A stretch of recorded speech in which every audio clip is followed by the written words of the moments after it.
Suatu hari, aku lagi lihat gambar-gambaran Mogun. Dia anime artis dari Korea yang bisa dibilang master lah, best of the best. Selain gambaran terbaru, aku juga ngeliat gambaran dulunya. Karena menarik gitu, ngeliat progres seorang sepuh tuh kayak gimana. Tapi makin lama jadi kepikir, kok bisa gambaran dia yang sebelumnya udah lumayan, somehow jadi bagus banget. Apa yang beda dari gambaran dulu dan sekarang?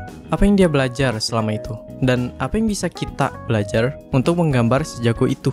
Setelah aku menganalisis gambarannya, menonton video-video YouTube, dan bahkan mencoba gambar langsung kayak Mogun, aku menemukan yang menurut aku 3 hal terpenting kalau kau mau gambar kayak Mogun atau sepuh yang lain. Dan di akhir, aku akan kasih tahu step by step cara aku melatih menggambar kayak sepuh. Tapi pertama, kita perlu obrol soal fundamental. Kalau kamu bandingin gambaran Mogun dulu dengan sekarang, kebanyakan improvementnya datang dari fundamental. Gambarnya lebih rapih, bentuknya lebih 3D, lightingnya lebih akurat, dan aku sendiri merasa kalau belajar fundamental bakal memberi dampak terbesar bagi gambaran kamu. Cuman masalahnya gini, kalau aku disuruh belajar fundamental, yang kepikir tuh cuman, oke, belajar fundamental. Tapi fundamental yang mana? Terus cara belajarnya gimana? Karena bingung, aku malah ngegambar gesture aja. Karena ya aku suka gambar karakter dan mungkin ini bakal bantu ngegambar pose. Intinya aku nggak efektif belajar fundamental karena nggak tahu juga buat apa belajarnya. Ya, sekedar belajar weh. Nah, di sini aku merasa kalau style bisa membantu kita untuk mempelajari fundamental.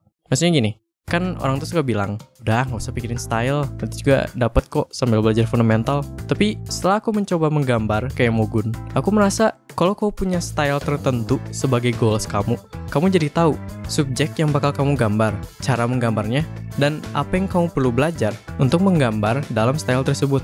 Misal, kamu mau gambar kayak Mogun, berarti kamu tahu kalau kamu bakal sering gambar karakter dalam style anime, tapi dengan unsur-unsur realistis lah.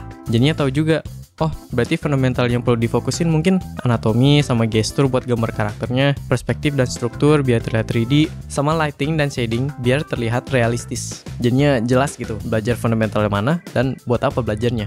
Jadi, daripada kamu sekedar belajar fundamental, aku sarankan untuk mencari dulu style idaman kamu. Cari di IG, Pixiv, atau X. Artis-artis favorit kamu yang kamu suka banget stylenya. Terus tanya, kenapa aku suka style mereka? Kalau ini perspektifnya bagus sih, jadinya terlihat 3D. Oh, kalau ini warnanya estetik banget. Terus ini bentuknya simple, tapi terasa dinamis. Dan kalau kamu kurang suka, misalnya cara artis A menggambar mata, ambil aja style mata dari artis B. Campur bagian-bagian yang kamu suka dari berbagai macam style. Ibarat lagi campurin bumbu cireng gitu. Harapannya di akhir, kamu membuat style sendiri yang kalau kamu jadi sepuh, itu style idaman kamu. Nah, tapi nggak cukup buat sekedar tahu style idaman kamu. Kamu juga perlu tahu proses dari style tersebut. Karena walaupun kamu tahu apa yang perlu digambar, bukan berarti kamu tahu cara menggambarnya. Dan maksud aku bukan kamu yang kurang jago fundamental, tapi kurang teknik. Teknik kayak gimana cara Mogun menambah tekstur di gambarannya. Atau gimana cara Yoneyama Mai memilih warna yang estetik. Atau how the Ruanja bisa melukis sedetail itu. Kamu nggak bakal tahu hal-hal ini kalau belajar fundamental doang. Karena apa yang kamu lihat itu hasil dari proses mereka. Dan kalau kamu mau hasil yang sama, prosesnya harus sama. Nonton tutorial, speed paint, atau live stream dari artisnya. Terus cari tahu apa saja step-step dari proses mereka. Dalam urutan apa stepnya? Apa tujuan dari adanya tiap step? Setelah mempelajari prosesnya, kamu bakal tahu. Oh, ternyata sebelum shading, Mogun tuh suka coret-coret gambarnya pakai brush tekstur. Dan tekstur itulah yang muncul di gambar akhirnya. Atau ternyata setelah menggambar, Yoneyama Mai suka ngotak-ngatik warnanya pakai kurva di program, sehingga terlihat lebih estetik. Atau oh my god, ternyata Ruanja menggambar satu gambaran selama berapa bulan. Terus brush size-nya sebesar berapa pixel doang. Pada akhirnya, kamu bakal merasa tercerahkan dengan ilmu mereka. Ibarat abis ngebongkar rahasia negara gitu. No, wait. Oke, sorry.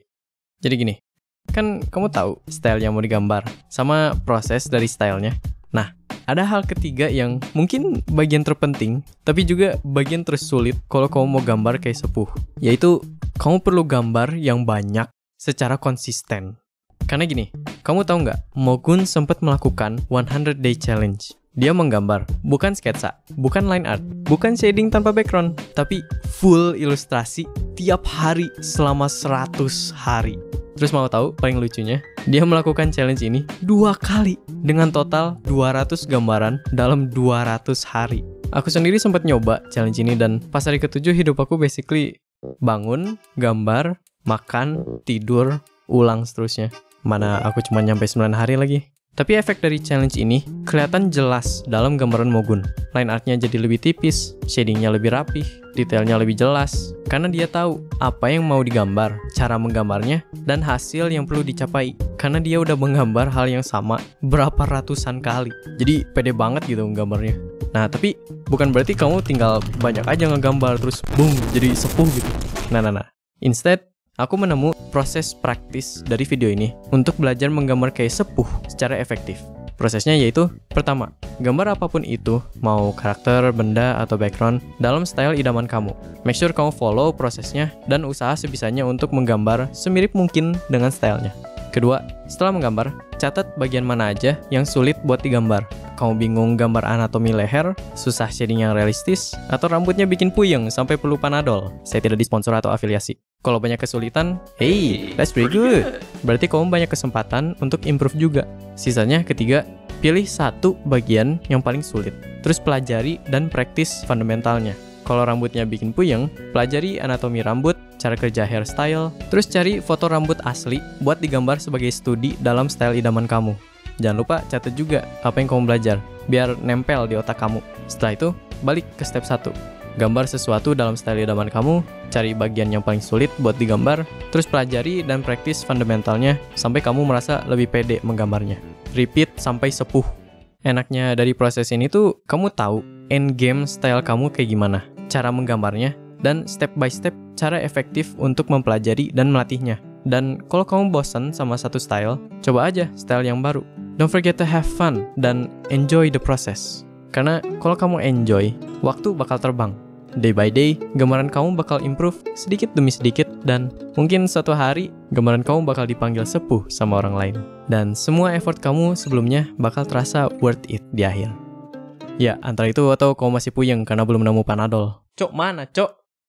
Hey, semoga video ini berguna. Kalau ya, jangan lupa like dan subscribe buat video yang lain kayak gini. Dan kalau ada kesalahan dari aku atau kamu mau nambah tips sendiri, boleh komen di bawah biar kita belajar bareng. Dan kalau kamu mau improve shading kamu, di sini ada video tentang 3 kesalahan shading terbesar yang kamu perlu hindari. That's all from me. See you later.